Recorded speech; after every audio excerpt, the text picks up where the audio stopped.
Senators, now we're live. Okay, good morning, everybody. I understand we're live. We're back to 7:03. My apologies to the folks from yesterday that were standing by and ran over, but they kindly made efforts to be with us this morning. And, even one of them is at the airport, which is great. Julie, obviously you and I have worked together over the years. Do you have an order of which I assume you have comparable interests in this bill, all three of you, is that correct? Yes. Okay, so do you have an order in which you'd like to go?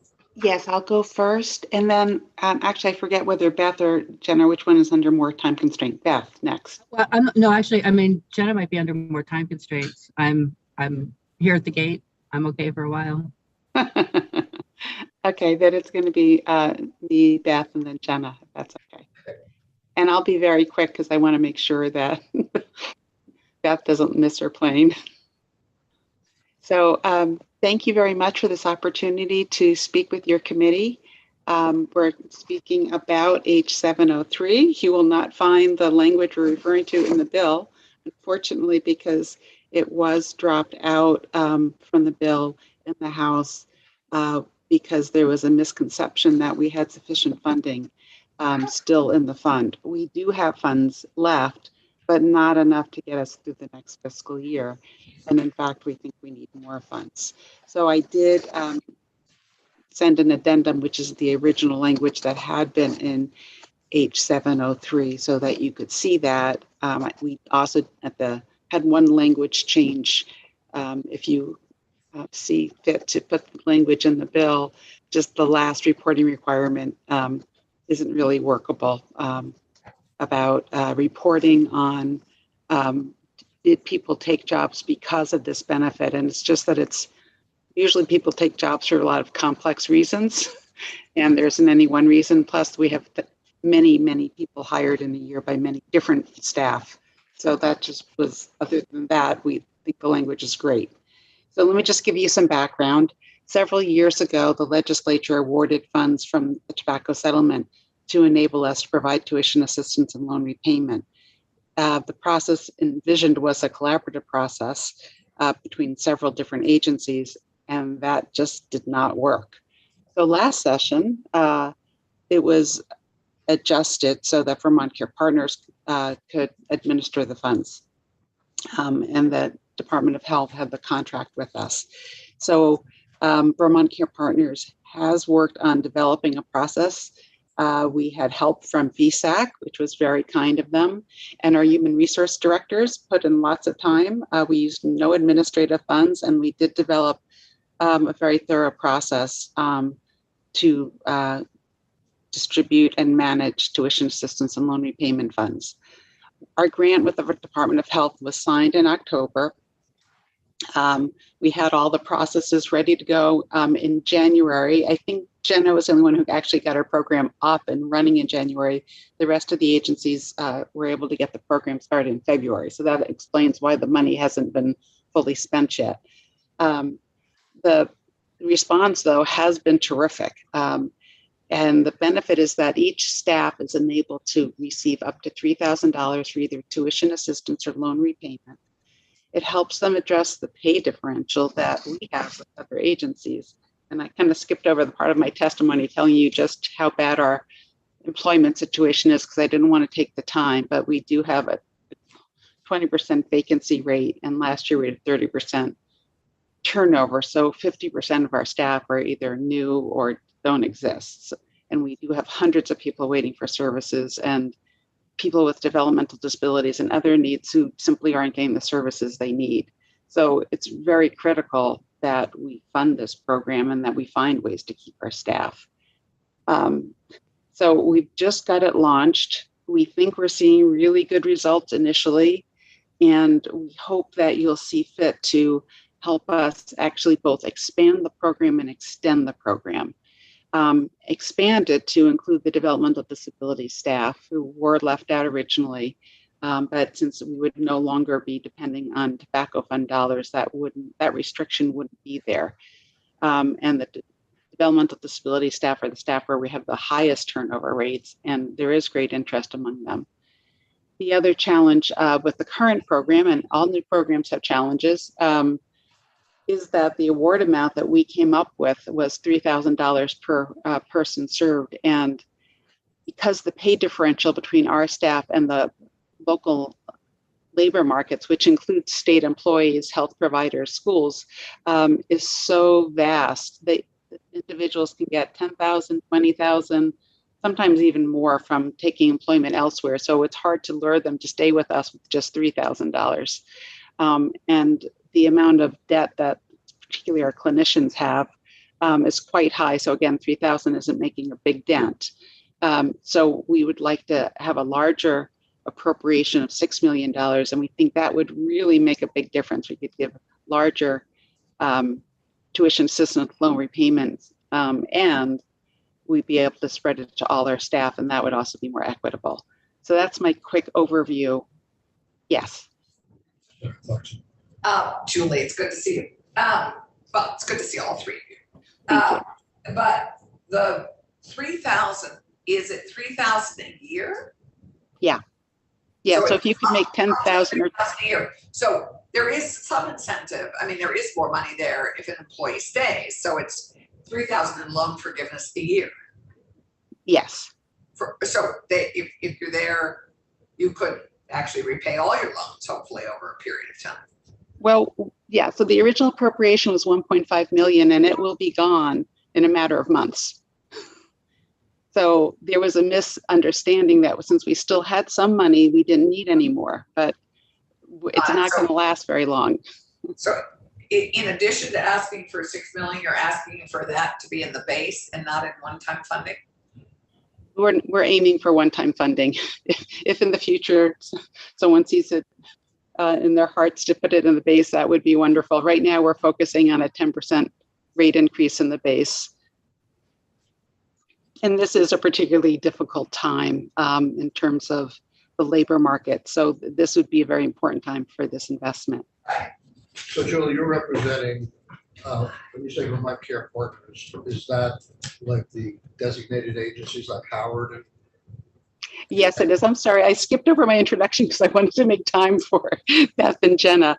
But yes, 16 agencies. We used to have 36,000 clients in a year, but we serve over 50,000.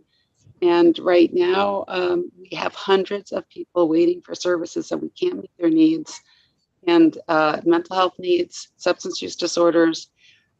They're just increasing dramatically, and including in our developmental disabilities, we're seeing really higher trauma and mental health needs there too. So everyone's needs in the state are increasing, and our workforce is down by 20% of what it should be. And we're seeking both a rate increase and these funds to help encourage our staff to come and stay with us. So, just 1 second. So just so I'm clear what happened in the House, you're saying they thought you had carry forward money and therefore didn't appropriate it, but they saw the need. But it sounds to me like they saw the need only to the extent of 1.5 million, because that's all the carry forward money you had. So they put 0 in thinking they met your need at 1.5. Is that correct? Yes. Okay, and have they said to you subsequently, we realize our error and get it back in the Senate and we'll go along with that, or have you approached the appropriations committees on this as well? It was one of those last minute things. I think, this bill kind of went through the House very quickly at the end. So yeah, we were told by some members of appropriations, yep, well, you have the Senate. It went so quickly. I didn't have we never actually had the time to testify other than the House Healthcare Committee on this bill. This H703 was kind of developed by a committee, a subcommittee of Commerce and Healthcare. So there wasn't a lot of time for interaction, discussion, and correcting misinformation. It's a comment. I know we always feel pressed for time, but it sounds like they were really pressed for time on this bill. The whole, they worked on it for weeks. Well, the committees took a lot of time. And yet Julie never testified. No, that is surprising. Okay. I'm sorry, we interrupted. If you have more, or you want to hand it over, it's fine. Senator Buckland. Just a question. Looking over your document, you use as an example what's happened at the Clara Martin Center. And I'd like to just understand a little bit more the wage gap that you're experiencing. It's mentioned, for example, that the majority of this very large amount of turnover, people are finding better jobs elsewhere. Do you have a sense of where and for how much more? Sure, I can speak to that. Is that okay, Julie? Yes. Yeah. So I'm the HR director here at the Clara Martin Center. I've been here for quite a while, and I am seeing, people are making tough decisions based on the needs of their families, which I fully understand. We get it. Our primary competitors, if you will, for employers in the market tend to be state of Vermont employees that go to either hospitals, Department of Child and Family Services, or other state jobs within Human Services, directly to schools, public schools themselves, where a lot of public schools are hiring their own paraprofessionals, behavioral interventionists, counselors, school-based clinicians. So they're working directly for the school.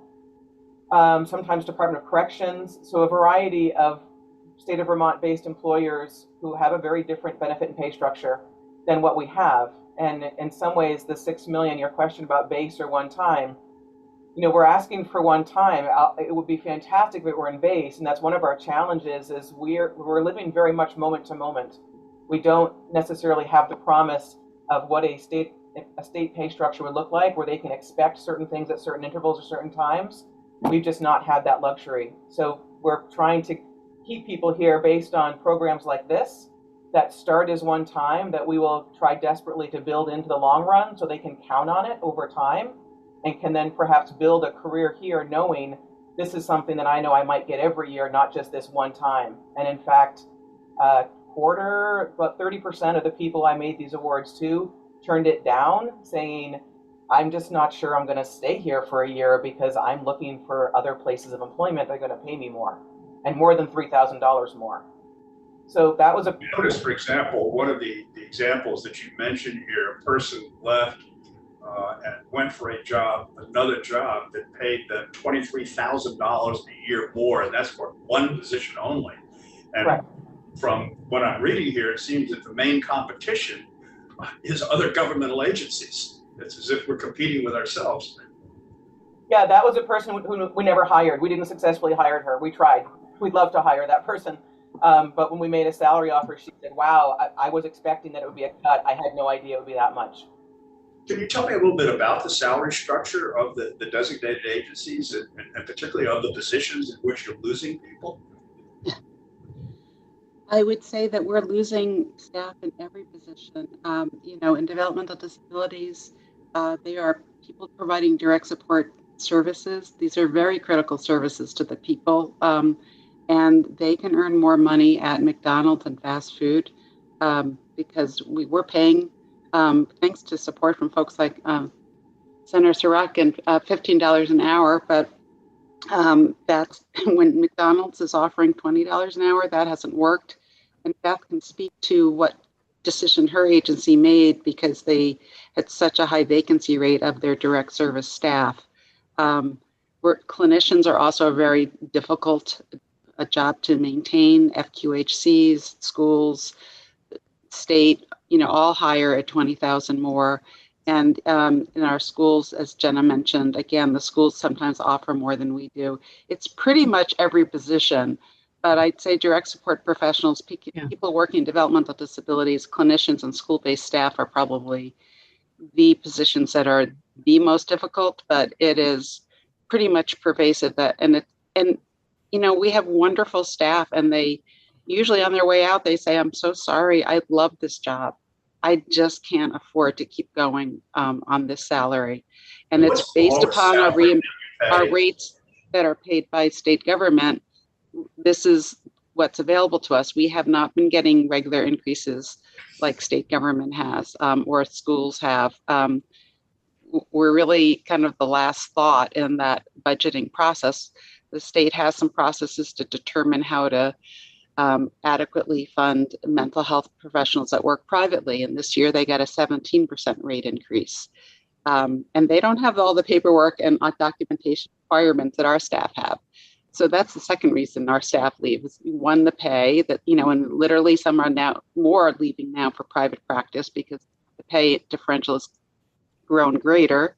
And two, there's a lot of requirements working in designated agencies because we are accountable to you and we do a great deal of reporting.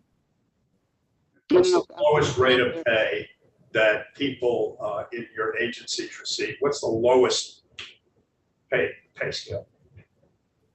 I can speak for developmental services, sort of across the network. We have some who are being paid about $14 an hour. As Julie said, at CCS, we did something kind of radical a few months ago and increased pay by $3 an hour. Just to be clear, that's not something we're funded to do, but we needed to because we weren't able to deliver services. We had a 60% vacancy rate, and we needed to do something pretty radical. That increase to $18 an hour now, what our frontline is getting, has had a pretty profound, pretty fast effect on the workforce. We had people come back. Our departures really stopped, and we're down to we cut our vacancy in half in a few months. You say you were paying 14, and when We you were went to 18, that came back. Yeah, so I was saying around the network, I think the lowest paid is about $14.50 or something. And then I said at CCS, we were starting at people at $15 an hour, but we raised them to 18 with compression up through service coordination. So Julie, this sounds to me like what Ken Libertop always used to call as the nonprofit ghetto, right? Is that what he was referring to? The state gives off a responsibility of theirs to a private nonprofit and then leaves the nonprofit in a position where they don't have enough money to pay the staff adequately. So hasn't there been over the last few years, I know in our Senate, and I think in the whole legislature, an effort to bring all the salaries of the designated agencies up with more monies, either through Medicaid or other. And so is there, and there have been several bumps to bring up the wages of these folks, not in a bill like this, but in the budget itself. Is there another effort this year ongoing to increase the payments to the nonprofit ghetto? Yeah, well, this last year, the legislature awarded us a 3% rate increase after the administration for the millionth year in a row, it felt like to me, had put in nothing for an increase for us. The challenge is even sometimes with a 3% rate increase, that doesn't necessarily even keep us up with state employees because we have to use that for fuel and health benefits. And so it doesn't necessarily, so it makes it, and we were so far back that it didn't catch us up, but the gap didn't get worse last year. That was the biggest increase we've gotten in a long time. But if you go back 20 years, you'll see the differentials between our increases and state employees is quite significant. What was the percentage increase? I didn't hear. I'm sorry, 3% is Okay. what we got last year. So this year, the administration actually realized that things were bad for us, and they did give us they proposed a 3% rate increase. We've asked for a 10% rate increase because we really need to do something pretty drastic. That House was able to find 7%. We are still hoping that the Senate will give us 10% and that you'll work it out in conference and the Senate will prevail. That's our hope. So really, that's what we need. And that wouldn't even get us, it's a 20% pay differential, really.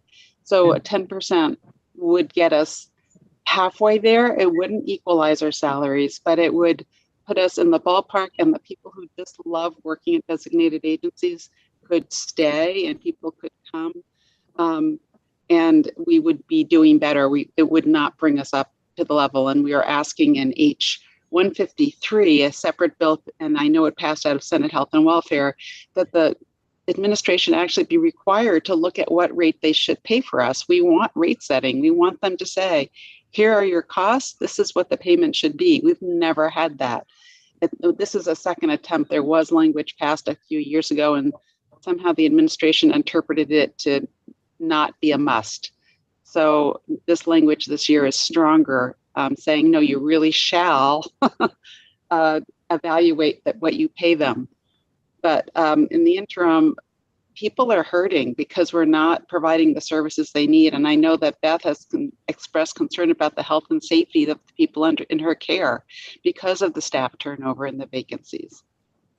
Yeah, it's not something that we like admitting, but the reality is that I can't assure that people are safe. I mean, getting services certainly can't happen across the board, but just the baseline safety with so many people coming in, new staff coming in, vacancies, and the people who are in place just not able to do it all. I mean, when it comes to my colleague and I are traveling right now, as you can see, and we were having dinner the other night. We both realized that we have a man in our care who's intermittently psychotic, and he has a part of his psychosis is he becomes obsessed with a certain woman. And we realized over dinner that we were the only two people remaining at the agency who know this about him, who could respond to it or could, make sure that everybody was safe. And that's, it's just that's not a safe dynamic to have that, Julie, so few people. What does the 10% equal in dollars? It's about $40 million. I can get that figure to you. I don't have them on top of my head. 40 million? Yeah, well, the system of care is a $500 million system of care. And that's been our problem, is that every time we ask for an increase, people say, we'd love to do it. It's just too much money because our system is so large. But it's large because the mental health needs of Vermonters and developmental disability needs and substance use needs are tremendous, and they're growing. So at the same time the demand is increasing, our staff has been decreasing. So it's a very critical junction. So this money, the $6 million in the workforce bill, is different money than that $40 million. This could be used only for staff to help with their tuition payments or loan repayments. Yes. Are you in any way in position to use any of that $40 million towards these purposes, or is that outside what other strings attached? If you got that 40 million, hopefully, is there any strings attached? Do you do any loan repayment or tuition assistance to people right now through your agency or through Visa? There's one or two agencies that have done like $1,000, they'll put a little bit of money aside, and they'll, like the Washington County has a staff management team, and they say, okay, well, this small amount of money, but it's not this amount of money, and it doesn't make the difference. But our number one priority is raising the compensation. That's our, over time, and that's why the 10% is first on our list and putting that in the base. And I don't think that using that for tuition assistance and loan repayment will be as valuable as putting it into compensation. Also, as you know, health benefits are going to skyrocket next year in our fuel costs. We pay people for driving around into the communities. That's also going up. So those are uncontrollables. We have to use a rate increase for. Is there any, that was my question, if you as an agency could get $6 million for tuition and loan repayment, and you're saying to us, we'd rather have that in our base funding to pay salaries, that would be more meaningful. Why would we go down this road and set up yet another program? Maybe it's sexier, or it's a dedicated pool of money that's more available. But I often ask this question in workforce. We're setting up all these programs to help people go to school and not be under debt, and under the guise of retention. But probably the most meaningful guise of retention is to raise someone's salary. Absolutely, and that comes out of Medicaid funds. There's a cap on the global commitment waiver, and the Agency of Human Services is saying we're getting close to the cap. We can't give them too much. These funds could come from elsewhere, and generally we have found that accessing one-time funds is a little easier, although not this year. So that's why, and the most important foundation of our work is a compensation. So that's what we want to use the Medicaid funds for. But if we can find other sources like ARPA funds to fund this on a one-time basis, and you keep looking every year, you know, what one-time funds might be available, it just, that seems more like a more viable option to keep this going. Just one more point of clarification. You're saying that you may be bumping up against a cap in the Medicaid funds. That's an argument making it hard to get the Medicaid funds. But on the flip side, aren't the Medicaid funds matched by the federal government? Yes, and the federal government is setting that cap.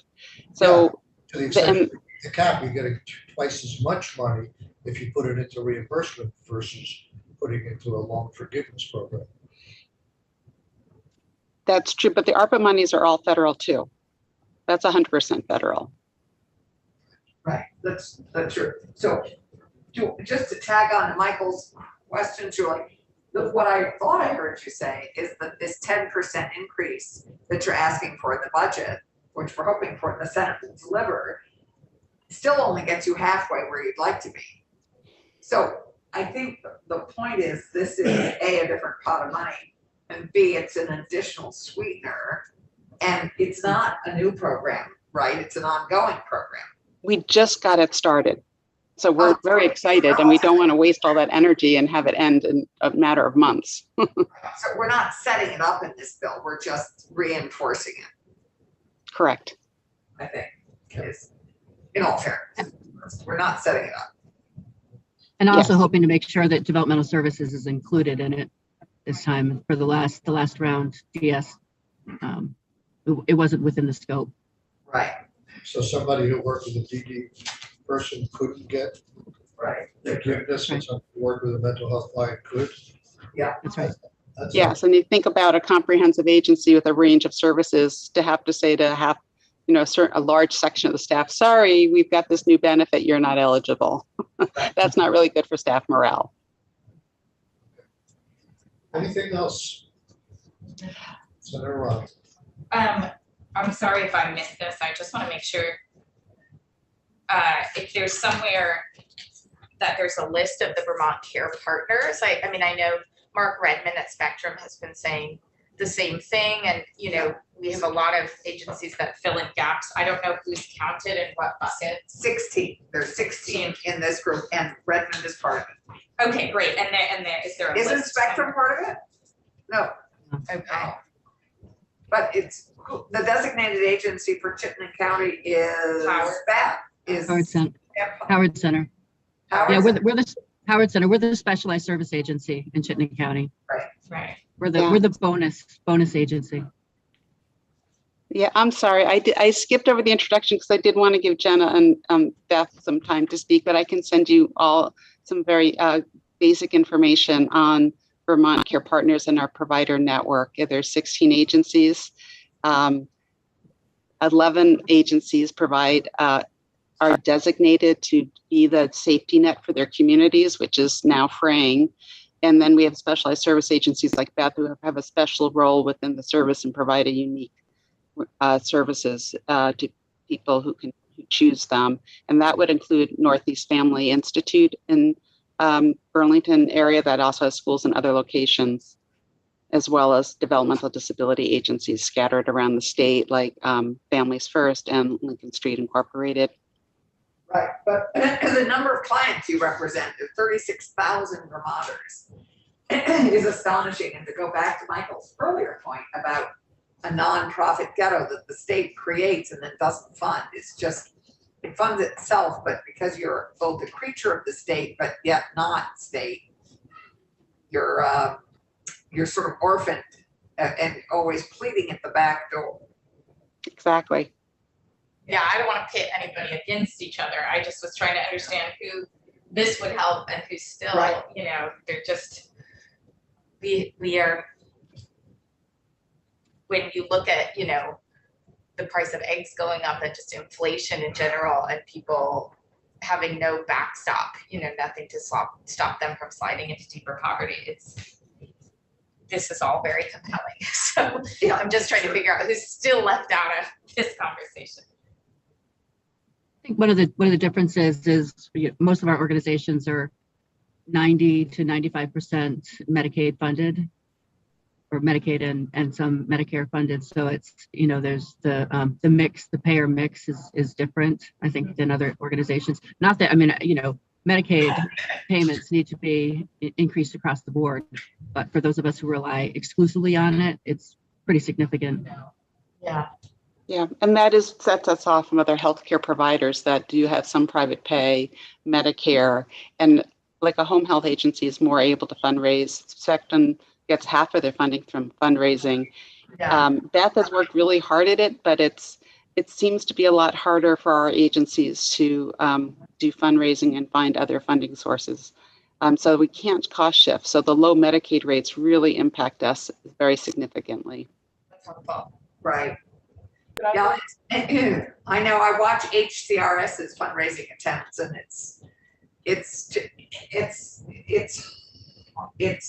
that's a harder one than almost anything else. Suppressing the word. No, I was gonna say something else, but I decided not to say it on camera. could I maybe add one At more? a rare moment, I tried restraint. Yes. Okay, well, thank you very much. I would encourage you, and I'm sure you have, to talk with the Senate Health and Welfare Committee about this, because we're going to get some recommendations from them as to where to do workforce recruitment, retention, address shortages. So their recommendations will factor into what we propose. Thank you. We haven't had an opportunity to testify about this in Senate Health and Welfare. I thought that they've moved very quickly. I did write Senator Lyons and ask her to add this to their list, but I didn't see it on her list as of yesterday. So I'm not sure that we need the cut. They did put the 10% at the top of their list for us. So I greatly appreciate that. I think they have such a broad purview that it was hard for them to track all the requests for funding. So I don't know that this made it to the list, though I'm very persistent. When you say, let's say the Medicaid, forget the term, but the match rate is 50%. When you say you're asking for $40 million to get a 10% raise, is that gross, or will that be matched with another $40 million from the feds? That gets matched. So for I'm doing really big numbers, rounded, very rounded. If we're for a $500 million system, to get a 10% rate increase is $50 million. Actually, so yeah, maybe the 40 is the It's the gross. It's a total. It's the gross number. And that I know that Senate Health and Welfare and Senate Appropriations have determined what the differential is to add to the governor's 3% to get to either 7% or 10%. And of course, we want the 10%. When you get these rate increases that you've gotten over the previous years, are you directed to put it towards workers? Some years we have had those directions, but it gets to be very, very hard. There's a few staff that are funded from different sources, but also each agency's health benefit costs will rise differently. Some of them are self-insured, some are not self-insured. So if an agency has a 15% health benefit increase and then all the money has to go to salaries, what are they going to do? And the same thing with the fuel and the mileage reimbursement. So it's hard when we do get that language. I would think the language could be a little bit more surgical and say for workers or benefits, but not for necessarily administration or capital construction or things like that. I mean, that's the goal, is to get it to the workers, to get their package, compensation package. Administrators are workers too, Yeah, yeah. and we're having trouble keeping them as well. Okay. It's really true. And, we still have to heat the buildings. And there isn't another source. This is our only source, is Medicaid. There's nowhere else to get the funds for anything. So, yeah, and the governor's certainly one of the governor and obviously one of our top priorities. These are the most vulnerable Vermonters in many ways. And we are not really fully stepping up to the plate. We haven't for a long time. No, yeah, and the designated agency system is a zero reject system. We have to meet everyone's needs. That's a great way of putting it, a zero reject system.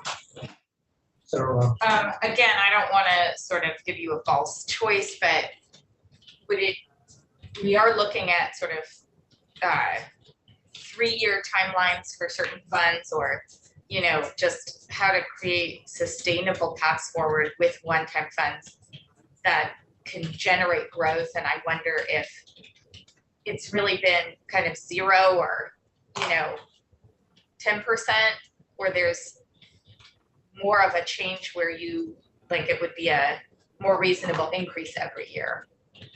That could be just, you know, like if you'd rather say, you know what, we could forego that big increase, but we would like you to change the language so that we've experienced some kind of percentage increase every year. And that's what we did with the bill H-153, asked for that Yes. review every year. No, it's in health and welfare, and it's passed out, as I understand, and it asks the governor to actually evaluate this every year. Yes, just like they do other Medicaid providers.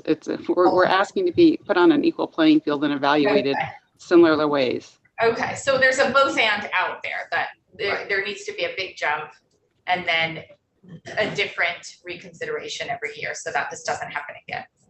Yes. I didn't know about 153. Okay. Thank you. I know it's a lot of information for your committee to take in all at once.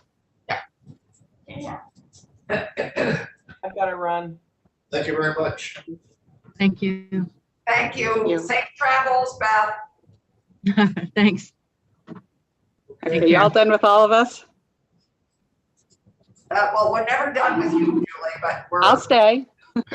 we're Moving to a new topic. moving to a different topic. Okay, thank you very much. Bye-bye. Yeah, bye-bye. Thank you all. Okay, we're gonna move to Tom Cheney. We've tried to have Tom several times. Hope you're feeling better. I think one of the. I am, thank you. Yeah, my daughter is here today though, homesick, so it's never ending, but I appreciate your flexibility. I was out for the count last Thursday, as it turns out. Okay. I am so No sorry. problem, it's going around. Do you have a stomach thing or a COVID? No COVID, no stomach thing. My daughter has a stomach thing today, but yeah, I just had a bad head cold that hit really hard overnight, and I was having troubles getting their lunches ready. And I said, if I can't get their lunches ready, I think I'm probably not going to be able to testify. So. Okay, so what section is Advance Vermont in this bill? Yeah, so this is section 39, at page 55, I believe. And when you get there, I'm happy to just do a quick refresher, if that makes sense. That's what- do that. Why don't you introduce yourself and we'll do it that way. Great. So, excuse me. Good morning, everybody. I'm Tom Cheney, the Executive Director of Advance Vermont, and thanks for having me in. So just as a refresher for you, we are a nonprofit focused on increasing post-secondary attainment in the state, increasing equity in attainment, and then strengthening connections between education, training, and employment. VSAC serves as our fiscal agent and provides operational support. They previously funded us to help kind of some seed funding to get us set up, but no longer provide funding. Advance Vermont has a staff of 4 and receives its funding through philanthropic and state funds. Our work is rooted in the goal that was codified by the legislature back in 2019 through that big workforce bill, Act 80, one of the big ones you passed in the past few years. And the goal is that 70% of working age Vermonters will hold a credential of value by 2025. Now that sits at about 52.6% today. There's actually a 2019 number. That's the latest information we have. And if we continue at that pace, we won't meet our goal until 2043. That's, of course, 18 years late. So the legislature set out 4 policy priorities to help achieve the goal. The first one is promoting awareness of career pathways and the value of post-secondary education and training. The second is expanding access to education and training of students of all ages. And then, of course, we want them to get out the other side, so increasing completion. And then maximizing partnerships across and within sectors to achieve workforce development and education goals. So I just thought it might be helpful to kind of set that foundation. As you may recall from our prior conversations, Advance Vermont really aligns its work with those policy priorities that I just identified. We weigh in on policy, we drive discussion and collaboration among sectors across stakeholders. We conduct research and maintain an attainment-focused data dashboard for policymakers and stakeholders. And then what we'll talk a lot about today is we work to change the public narrative around education and training after high school and its essential connection to the high pay, high demand careers in the state. So Section 39, if we're all ready to dive into that, was developed in concert with the Vermont Department of Labor and AOE, and it largely focuses on this last bucket of work, that we call changing the narrative. And really increasing the understanding of the importance of the attainment goal, the value of post-secondary education and training, and the variety of pathways that are available to Vermonters to advance in their education and career. So, ultimately why? It's because we know that when Vermonters have the information they need to navigate career and education paths, they can make really well-informed decisions and ultimately secure those well-paying, in-demand jobs that benefit themselves, their families, their communities. And while information is not the only barrier Vermonters face, the kind of lack of information, it's certainly a foundational one. And that's a big reason why we've dove into that work. The state government does not currently have a focus on public communication strategies and tactics associated with increasing the understanding of the importance of education and training and the variety of those credentials and pathways to help Vermonters advance in their career. And they've welcomed others to do that work. So as I noted, this really is a direct result of collaboration with the state to get to this language. I thought maybe I would just walk you through it briefly. I know you had an overview from Representative Kimball, but maybe I can add a little more color to this for you. So Section 39A1, charges Advance Vermont with increasing the public awareness of the value of post-secondary education and training to help folks make informed decisions. So this is really communication directly to the public. myfuturevt.org, which is our online career and education resource, kind of is a piece of this. We'll be talking about that in a second. And then down in section B, there's some more information about what this type of work would look like. So we can get to that in a second. A2 and 3, I should say, are focused on getting the word out about the importance of the state meeting its attainment goal, and then promoting and assisting in steps that stakeholders can take to help us get there. So this is communication focused on stakeholders and decision makers. It's helping identify those different opportunities for different players to help increase attainment. So this could be, working with educators, business leaders, nonprofits, and philanthropy to just help figure out what can we do to increase attainment. And we've done a variety of that work in the past. 4, ask Advance Vermont to. Tom, we have a question from somebody. Yep. So Tom, I don't know if you heard our walkthrough with Representative Kimball. Yeah. I'll just say now, I struggle to get behind anything that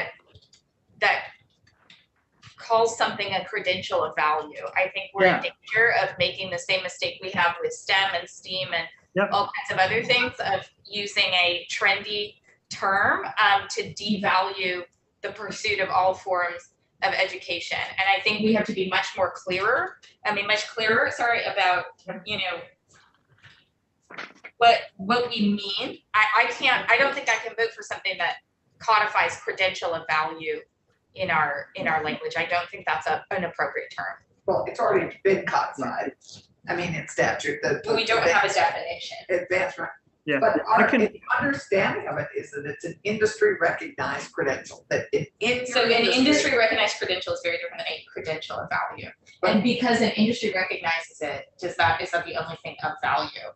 Well, that's a key thing for getting a job because your industry has to recognize that credential for you to get that job. I mean, it's one of the pieces. Okay, let's Right. ask Tom to address the question.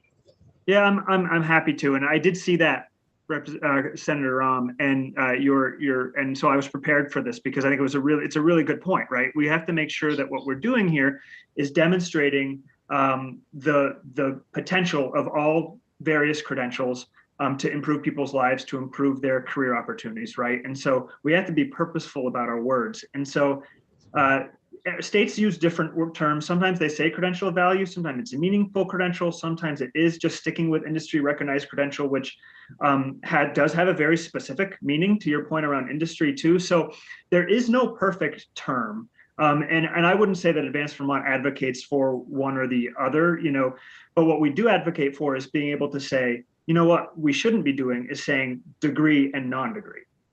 Or degree and whatever else, that we have to try to value. So sorry that the word value is going to slip into here, but show and demonstrate that meaningful value and kind of impact that all credentials have. And so I think that moving to terms like credential of value or meaningful credential or just focusing on industry recognized credential or anything else is really an attempt to level the playing field, which I think is actually the point that you're making. The challenge is it's imperfect. And I think we can continue to figure out what that right terminology is. And there isn't, like, the best of my knowledge, kind of an agreement across the country of the best way to do it. To Senator Clarkson's point, this was codified. So credential of value is a term that is codified in the state attainment goal.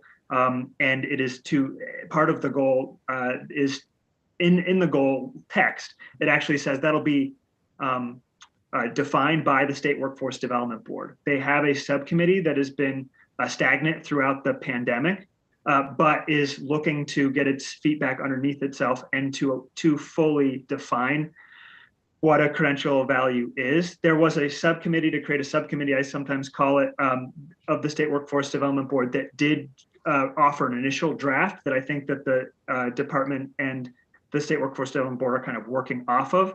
And really, just to explain what that is, it's basically, credential value is a term to help verify that a credential is verified and seen of value by a relevant third party. So that relevant third party could be an accreditor, it could be an industry association, and so on. It's a means to verify skills and competencies, so check that box. It does have to have value in the labor market. Ideally, it's stackable and transferable. So that's in a nutshell what the working definition is that I think is close, well on its way to being finalized by the state. But you could ask Sarah for sure. I'm not sure I would say that it's fully finalized by the state. Is that helpful? I mean, it does, but we don't say degree of value. We say accredited degree. Oh, so sorry, what I should say, sorry, Senator, is that credential of value means a degree, a certificate, a industry recognized credential when it has a very specific meaning, a apprenticeship, and whatever else I'm forgetting, a licensure. So it actually is an umbrella term for all of the different pieces of paper that you can get after high school. So those different post-secondary credentials. So it is an umbrella term that encompasses degrees. Right. Sorry, I should have led with that. Possibly work on that. I'd like to just step back because we could read certainly all the duties that are on page 57 and 58. Yeah. I should know this, but can you just spend a few minutes walking us through the history of Advance Vermont? Sure. Is it a project of VSAC? Are you it? And is this 150,000 just going to these functions? And what is your budget now? And aren't these functions covered already? Is this an extension of your budget? Is it a repeat of your budget? I'm just not that familiar with Advance Vermont. Yeah, sure. So Advance Vermont was stood up in 2017, and it came out of this conversation to set this attainment goal. And so a bunch of leaders, Senator Clarkson, you may well have been a part of this conversation, I'm trying to recall, but came together. These were educators, employers, nonprofits, philanthropy, government. And they said, what is that right attainment goal that we should have in the state? They settled on 70%. Let me interrupt for a second. Is this a follow-up of the perennial problem we hear, as that we have a lot of high school students that don't go on to post-secondary education, like lead the country in the people who stop at high school? Is this part of that? Sure. Yeah, that's definitely a part of it. There's a lot of moving pieces. So it's that a full 2/3 of the jobs in the state, of new jobs in the state, require education and training after high school. The 80% of the high pay, high demand jobs require some sort of piece of paper after high school. 100% of those high pay, high demand jobs require some sort of training after high school, not necessarily a credential. So there's a workforce need, right? And then there's the challenge that we have 90 or so % of Vermonters, of high school seniors graduating, but we only have 60% of them continuing on. And then we have, according to VSAC, they followed the class of 2012 for 6 years. And they found that only 46% of the high school graduating class had a degree 6 years later. Degree is the easiest thing to measure. So you can imagine there's a few more percentage points on top of that with folks who have different credentials. What'd you say? Sorry? Is that by definition a problem, that 60% don't get, 60% don't want to want to go directly to work?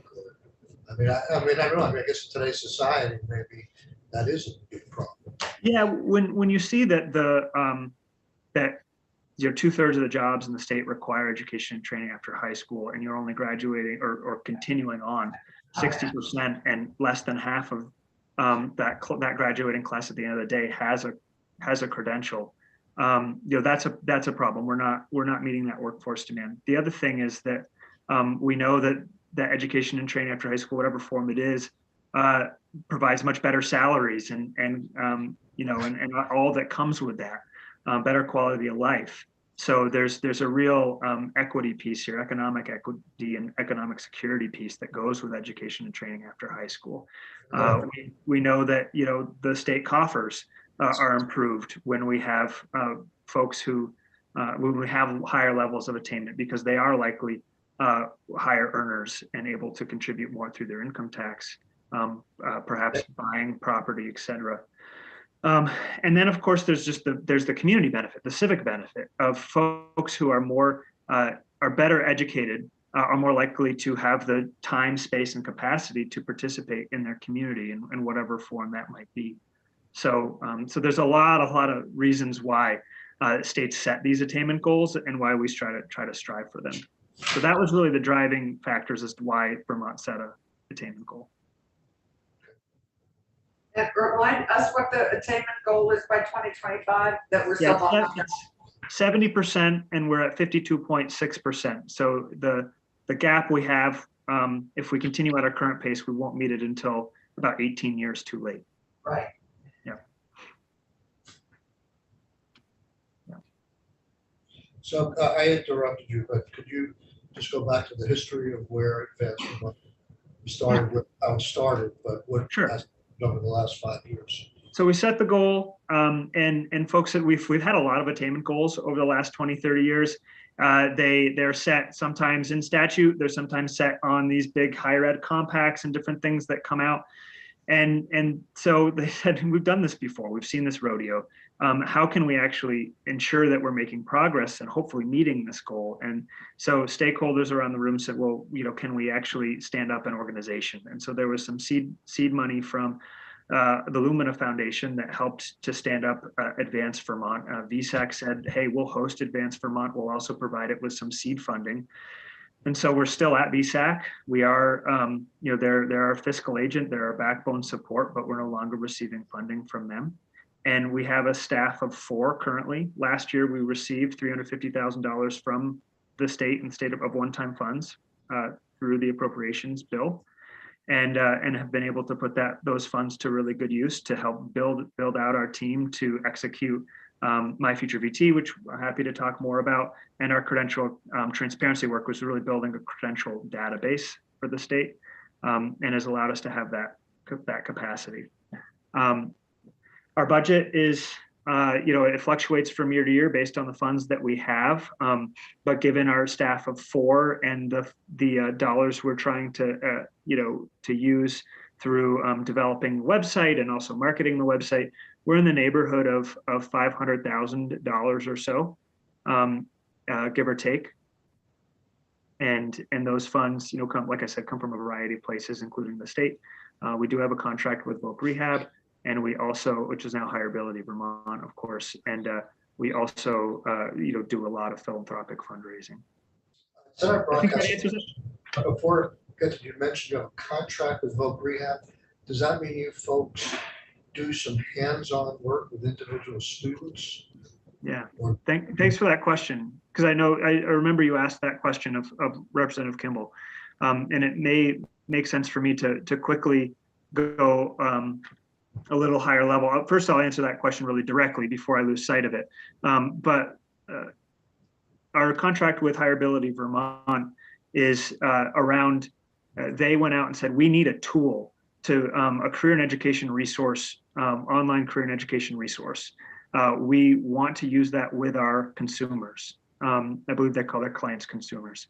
And we need to have them be able to see the education and career pathways in Vermont. We want them to be able to see the actual education and training programs that we have across the state in an apples to apples comparison. And we want to provide them with a whole lot of other information and resources. And we want our case managers to have access to this information at their fingertips, so they're not working off of dated spreadsheets that 3 regional offices have worked together to try to identify which credentials are offered in Windsor County. And then, what are the different what's the career information that's most up to date and accessible for their user or for their consumers. They want to have to sort through what is that best website somewhere. A lot of times it's a national resource. We want this Vermont information. So they knew we were building myfuturevd.org, which I talked about last year with you, and I'm happy. It probably makes sense for me to circle back to that right now with you. And they put out a RFP, and we applied to or responded to the RFP and got the contract so basically we're supporting them with this resource, My Future VT, doing a lot of training of their case managers and just providing them a lot of support to make sure that they have the right resources to support their consumers. But we are not doing direct service. We're providing a resource that those who do direct service use with their clients and consumers. And your resource is really the portal into and the case managing, supporting a career pathway for people. Yeah. And Yeah. so just because. Senator Brockett. Oh, sorry. Can you tell us what is Advance Vermont? Is it a legal entity? Is it what is it? It's probably the most legal way to say it's a program of VSAC. But we are an organization that is seated at VSAC and using VSAC's 501c3 status.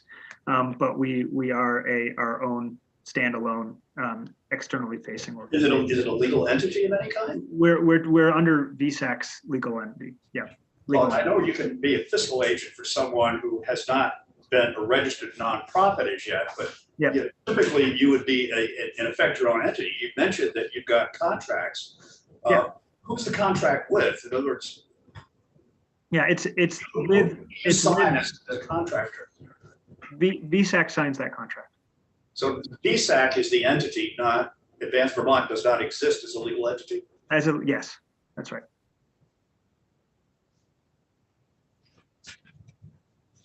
Right. So the funds that the way that the language is drafted is the funds are directed to VSAC and to this program at VSAC. Yeah. So this is the program of VSAC.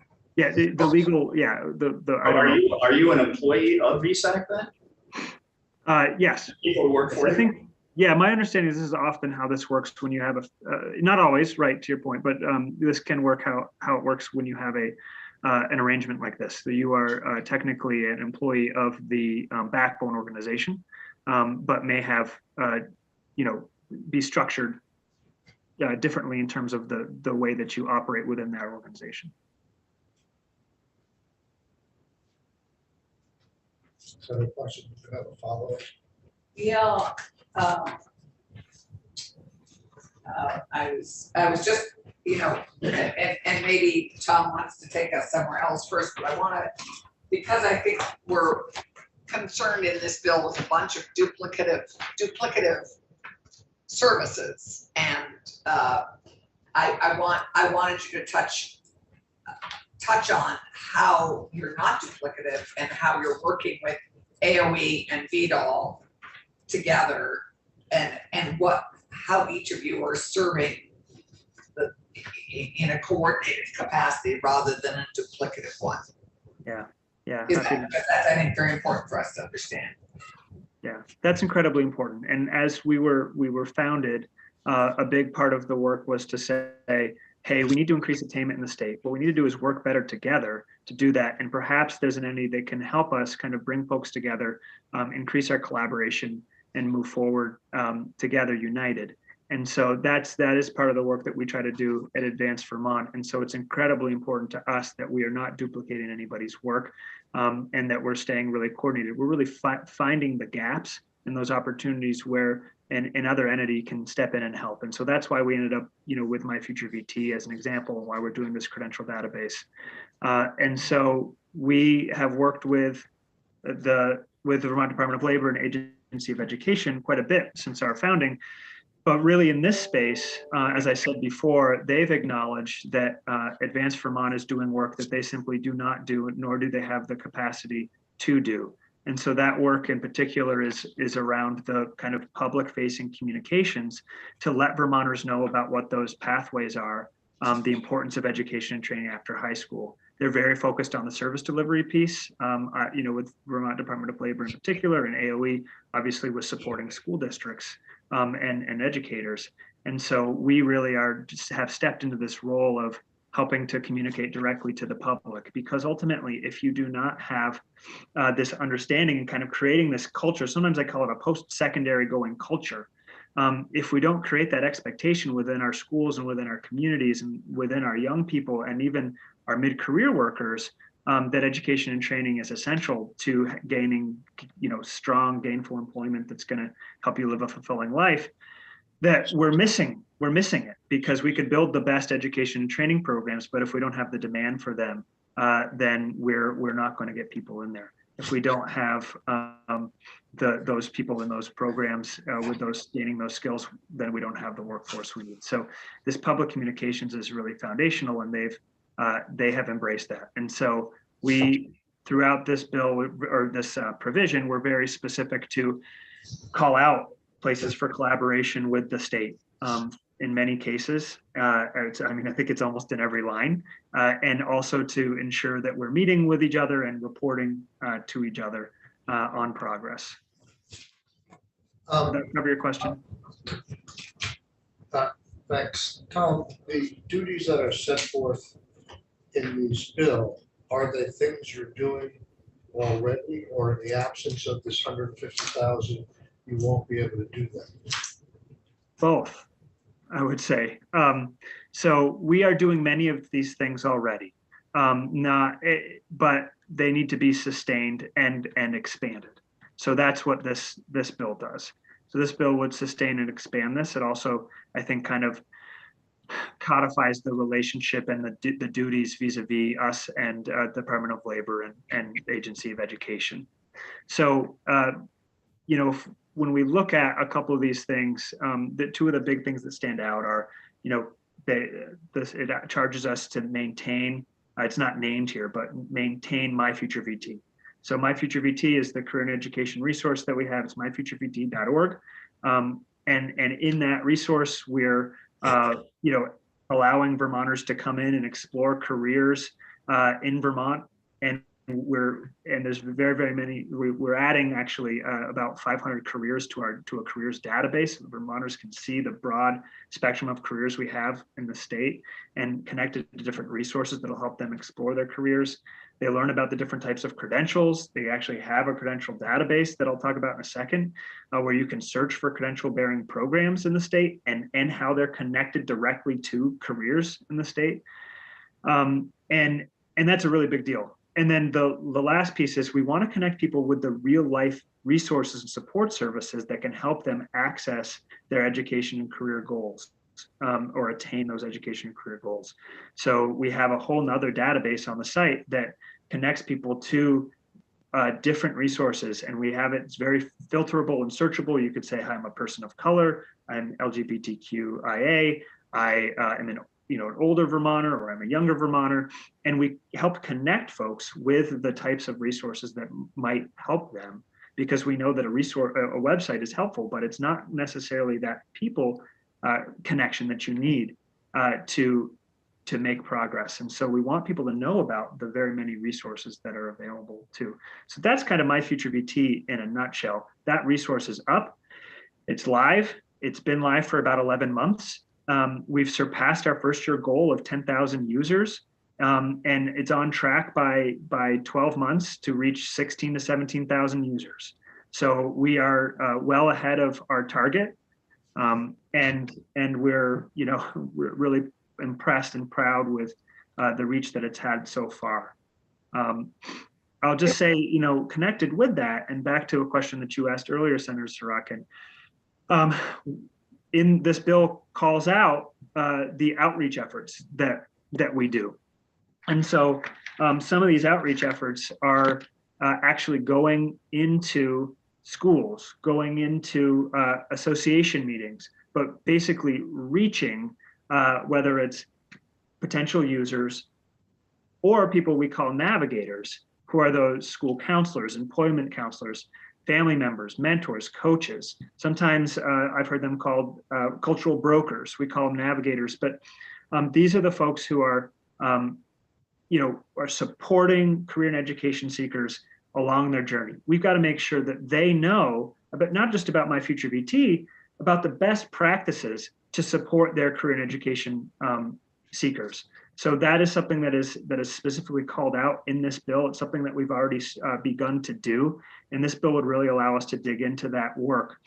We have to make sure that there is a backbone of support for career and education seekers, so that they can have folks helping them along in their journey. If they don't have that support, if they don't have that network, we know that they're unlikely to continue on to education and training, when they're not necessarily likely to get that support to help them in their career. This is particularly important for people from disadvantaged communities who lack that social network, right? And I don't mean social network like Facebook, not social media, social network, but kind of that support that maybe someone who has had parents that graduated from college or from another post-secondary program of some kind that can help them kind of wade through that process. Both My Future VT and our outreach support to these navigators really helps build kind of this post-secondary going culture and that kind of backbone of support for students who may need that extra guidance. So we do a lot of that. And I will just note that over the past 6 months, we've met with approximately 50 organizations. We've conducted 30 group trainings or presentations. As an example, we've collaborated with VSAC to deliver my trainings on My Future VT and beyond at Vermont high schools throughout the spring. And then we've trained staff from VDOL, Voc Rehab, school counselors, adult learning providers, and many others as well. And so that work will continue. In getting into this bill, yeah. It seems to me, and I'm not the most well-versed person in this area, but it seems to me that we're hearing over and over again from people who do the same kind of things that you're doing with different populations. They've got targeted silo populations what's your target population and what sets you apart from stuff in education, CTEs, VR, Department of Labor, ACCD? We've got 31 different programs in here that want funding, and they're all trying to do retention and recruitment and outreach and all this stuff. And you seem to have developed a computer tool that would help. Yeah. Are you, so we're developing a program with a computer tool of a budget of $500,000 annually, as best I can tell, to support all these other agencies. What makes your program unique? Yeah, no one else is doing it. So that first and foremost, first of all, just before I forget it, the $500,000 isn't just for My Future VT and our credential database, but it is a big bulk of our work. So just that's our full organization budget, just to clarify. It's a big bulk of his work, My Future VT. Okay, but your overall budget, you say, is about 500,000. Yeah, roughly. And like I said, it fluctuates depending, but that's about where we are right now. That's kind of our high watermark. Yeah. That 300,000 from the legislature last year. So if that went away, would your budget be down to 200,000? Pretty close to it, yes. Yeah. So in essence, as many, I'm not faulting you, but as many people come in here, these funds that you're asking for are essentially base funding to continue into the future. It's not one-time funding. Yes and no. I mean, I think that the needs change from year to year for sure, and I think that this work we do see continuing for over years. So yeah, our initial ask was a base ask. I will be clear about that. But yes, the bottom line is this work, whether it's 1 year or 2 years or 5 years or forever, is fundamentally important, and so we want it to succeed for as long as we can. I had a thought at the top of my tip of my tongue to, I think, respond to your question. You were saying kind of what makes us unique. So we are the only organization in the state that is squarely focused on post-secondary attainment. And it is just critically important that there is an entity focused on helping increase attainment in the state. We are seeing pretty stagnant levels of attainment, and it is a real challenge, as I've alluded to before. So in various areas of state government and various different entities have slices to the pie. We try to come at it from the big picture and to try to bring people together to increase attainment. When it comes to My Future VT, we are producing a very important tool. What we're seeing is that across the country, states are developing tools that are state specific that help. They call them navigation tools, but help people navigate the career and education pathways. And so when there's national research that shows that folks overwhelmingly use online tools as they explore their career and education pathways. I mean, we're in the 21st century. We don't have one outside of Advanced Vermont's My Future VT. We didn't have one of those in Vermont. So we have created something that was 100% unique to the state. And right in line with national best practices in terms of career and education navigation. The second piece is that we know that that's not the only piece, that we have to have people connect with real life, living, breathing human beings. And so that's why in My Future VT, we have a whole section that is basically, connecting people with real life human beings who can help them along their way. That is also relatively unique to these types of tools. It's it's a referral kind of system. And the other piece is that we did, as we were thinking about building this site, before we did it, we said, we want to actually know if Vermonters think this will be any help. And we did a poll, and 9 out of 10 people said, yes, this kind of resource would be useful. Yeah. Yes. So Tom, I'm envisioning you as a portal for people to learn about career pathways. And one of the big pluses for you is that you also are there for adult learners, people returning to the workforce, people who just want to explore what degrees I might need if I wanted to do X, Y, or Z. and they can, but who are the navigators? If you have a staff of 4, Yep. who, and I understand how you would, this tool would be incredibly important to VDOL, to AOE, to Yep. all the counselors at every high school in Vermont. I mean, would use, I have 2 questions for you. One, of the 10,000, do you have any demographic on the 10,000 that have already used My Future BT? And second, who are the navigators that they're being referred to? Who are the real life people, once you go in and you explore a career path and you say, oh my gosh, I would like to try this. Yep. Next step is you talk to a person. Who is that person? Is that a VSAC? Or who are the navigators? Because that's a huge expense, all those people. Yeah, no, I appreciate the question. Right this second, I probably couldn't give you the explicit demographics of who's been on the site, but you know, we are drilling down to those as we go along, and that may be a good opportunity for me, because I actually think Senator Brock may have mentioned this at the end of testimony last time. You know, how do you solve for, you know, how do you kind of know if this thing works? And so I just maybe a quick nod to that, and that we look at Google Analytics and we look at site traffic. That is one piece of the pie.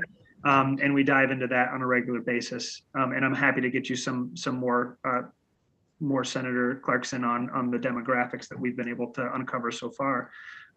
But the other pieces that we need to make sure, so that's kind of the how much, and that's valuable, but we don't know necessarily how well, you know, this site is working with just Google Analytics.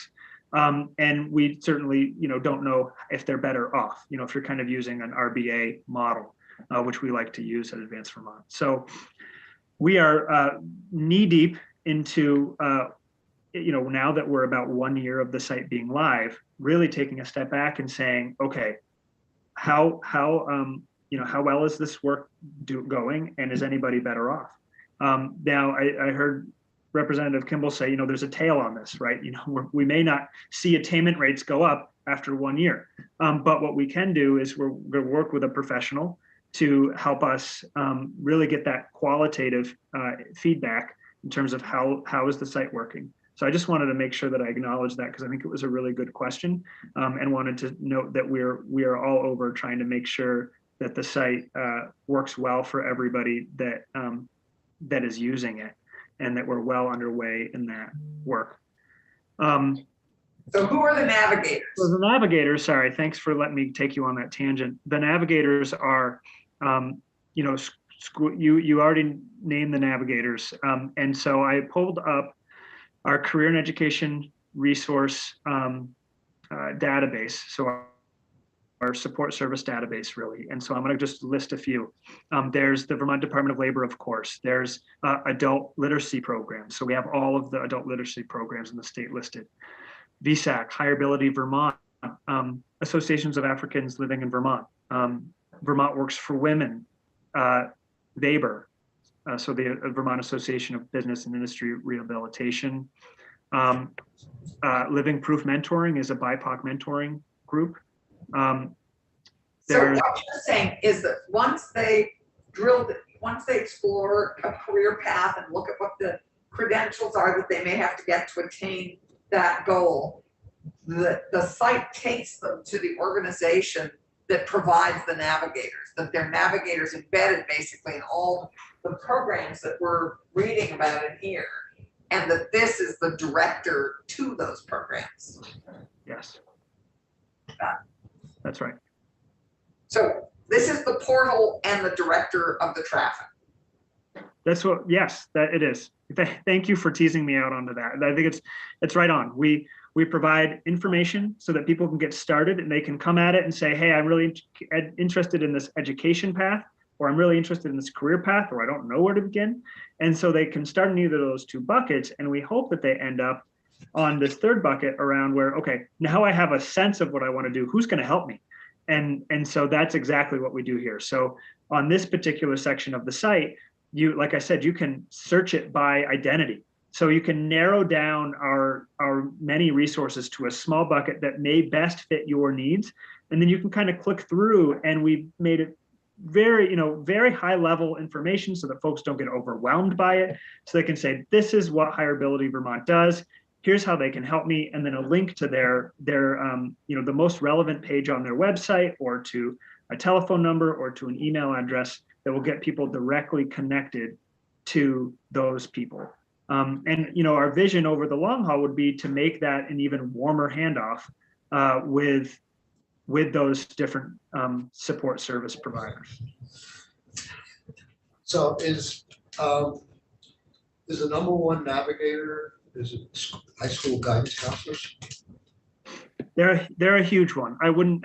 I think that I'm not sure that they would be number one. I'm not sure we have a clear number one. I think, I would say that it's going to be those school counselors, or the folks that are in schools. Not just a school counselor, right? It could be a work-based learning coordinator. It could be a teacher. It could be a coach even. We really want to get into the coaches because we know that those people that if you have a really good relationship with somebody, that often makes the most important difference, right? But school counselors are huge. It's also those service providers, whether it's VSAC or Voc Rehab, Department of Labor, et cetera, those types of folks. And we spend a lot of time with them. Yes, Senator Rob has a question. So Tom, it sounds like somewhere we get a number of the people who do have a credential that's industry recognized or helps them with a job. I don't know how we are, if we don't have a definition, I don't know exactly what that entails. But I think it would make sense if you're not doing it. The value that would be added is if you're doing annual surveying of what type of credential people have. And then for those who don't have one, are you tracking and reporting what the barriers are to receiving one? And the two that come to mind for me are, I've long worked to try and make sure that Reach Up isn't just a job search requirement that you could go seek higher education. That program is often underutilized, and it's reported that people are discouraged from telling people that we have a program like that because there's only $2 million in it. And so folks say they report banging down the door when they're in a Reach Up type program to learn about the opportunity to become credentialed or get a degree instead. And then two, I imagine that a lot of people are on the job and would love to upskill while they're on the job. And so do you work specifically with employers to make it easier for them to do that on the job credentialing as well? Maybe I'm wrong about those two major barriers, but it would be nice to know, that we are getting close to the 70% through the investment that we're making in UN and VSAC, and not that we're just stagnating. Yeah. Great questions. And so I wrote them down so I wouldn't forget. So the Lumina Foundation actually provides really great insights into credentials and who has what. So when I referenced the 52.6% of Vermonters that have a credential, that is based on a Lumina Foundation figure. And they actually have a formula that kind of looks at degrees and then the various non-degree credentials. So it's an imperfect process. It's really, really hard to count anything that's not a degree. There's just not the reporting mechanisms in place. But they have a process that helps them to kind of get as close as possible. And so the 52% is inclusive of credentials. We would estimate it might be a little bit higher than that, but we don't know exactly how much higher. Yeah, it's very low actually, given the number of people who are working and who clearly attained some degree that has gotten them employed. So yeah, right. So it's an imperfect to measure. The barriers, we have done research on the barriers, and so have many, many other people. And it's huge. And so I'm happy to walk through those now or another time, but obviously finances are a huge one. We did we did a lot of research around who we call today's students. And so we profiled that today's students are 30% are 30 or older. 1 in 4 is a parent. 52% are financially independent. 33 to 35% are either housing insecure or food insecure. 80% are working, 25%, I believe, are working full-time while in school. So there's, I think even those stats just identify some of those barriers, right? So there are a tremendous amount of barriers out there. I'm happy to share more information. And we've done that work to identify those barriers specifically for Vermonters. We need to move on pretty Okay. soon. So if you can wrap up, we need to take a break and get to future witnesses. We're about 20 minutes behind, I think. Sure. So I would just say the one other thing we didn't really touch on, and I was hoping to make sure that we did touch on it, is that, so My Future VT, is a huge resource for the state, and we want that to continue to live and expand. Also, we have a credential database that I've mentioned a few times, and that is a tremendous amount of work. And I just wanted to acknowledge how unique that is to the state. You can go online to search for hotels or cars or anything like that, or homes, Zillow and so on.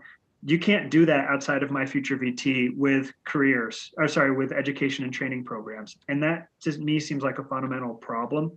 So we want people to be able to actually apples to apples compare education programs in the state and understand what the differences are between a degree program or an industry recognized credential or an apprenticeship, be able to see where these programs are in the state. So this is a body of work that we are undertaking that is not insignificant. It takes a fair amount of staff resources and time to coordinate with education training providers. And these funds are essential to keeping that work going. And I'll be honest that $150,000 is not going to surprise you, is not enough. There was $350,000 in the bill out of House Commerce. It was rolled back in Senate and House Appropriations. We really need to get up to the $250,000 at the absolute minimum to be able to achieve what's written in the text here. Other than that, anything less than that is going to be a real stretch for us to be able to achieve in the next year. So I just wanted to be really clear about that and have and ask for you to restore that funding or get us as close to the 350 as we can for this year. Thank you for your time. There's a lot more I could probably say. I hope that I covered it pretty well for you. But thank you for your interest and Thank you so much, Tom. Yeah, thank you, Tom. It was great. Okay.